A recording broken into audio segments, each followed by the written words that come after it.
The seventh installment of The Mandalorian's second season, Chapter 15, The Believer, was a Grogu free-thrill ride on a new tropical planet. As always, there were plenty of cool Easter eggs tucked away for fans to find. Here are a few you may have missed.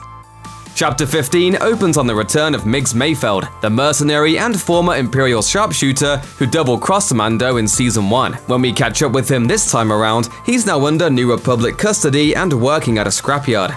Note the old AT-ATs repurposed once again as cranes, just like in Chapter 11. Mayfeld's luck turns around when Marshal Karen Dune arrives to acquire his services and knowledge to Imperial protocols as part of the plan to locate Moff Gideon.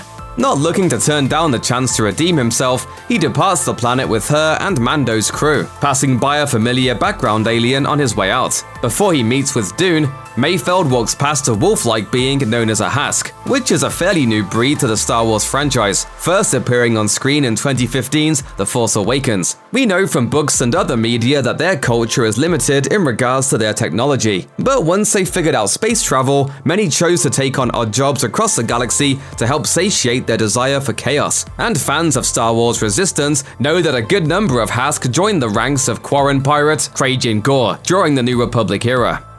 Now aboard Boba Fett's ship Slave 1, Mayfeld is briefed on the situation concerning Grogu's abduction and Mando's plan to get him back. The only issue is, for the ex-Imperial to gain access to Moff Gideon's coordinates, he needs to use an internal Imperial terminal. Thus, he points the crew in the direction of the planet Morak to find one. However, this won't be an easy task, as a good portion of the Empire's remaining forces occupies and mines the planet for a volatile fuel known as rhydonium, which has a long history in the Star Wars universe. First appearing in the Clone Wars episode Missing in Action, rhydonium is depicted as an incredibly dangerous and highly explosive chemical. As a result, it's frequently used as a weapon of war, just as often as it powers military-grade transports. Since its debut, rhydonium has made its presence felt all over Star Wars media, from Rebels to the Poe Dameron-centric comic book series, and as The Mandalorian proved, when it does make the odd appearance, it's best to look for cover as soon as possible.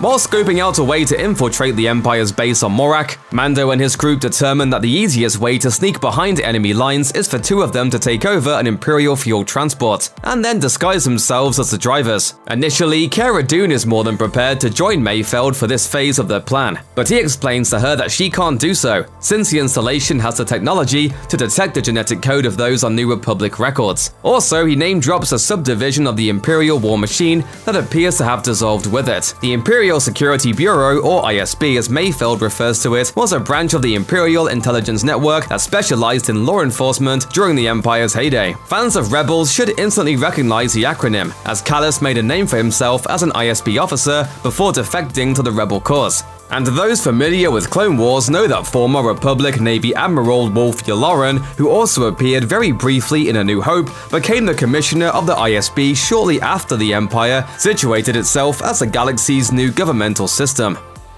As Mando and his team arrive on Morak, they quickly realize that getting to the Imperial terminal will be anything but easy. The planet is crawling with Imperial loyalists and plenty of pirates looking to interrupt their operation by any means necessary. But still, they go ahead with their plan to infiltrate the local installation. Of course, the Empire didn't just send run-of-the-mill stormtroopers to guard the mine and fuel refineries, and instead diversified their ranks with some other recognizable trooper classes from different eras of the Star Wars universe. First and foremost, the design of the rhydonium transport team's armor is reminiscent of Imperial hover tank pilots from 2016's Rogue One. Digging deeper into the spin-off film's plethora of trooper designs, you'll notice that they also encounter a large number of Imperial shore troopers, not unlike the ones present during the Battle of Scarif. Additionally, Cara and Fennec Shan's sniping put A New Hope-style Death Star gunners in their crosshairs, driving the point home that the backbone of this galaxy-wide regime isn't as disjointed as many believe.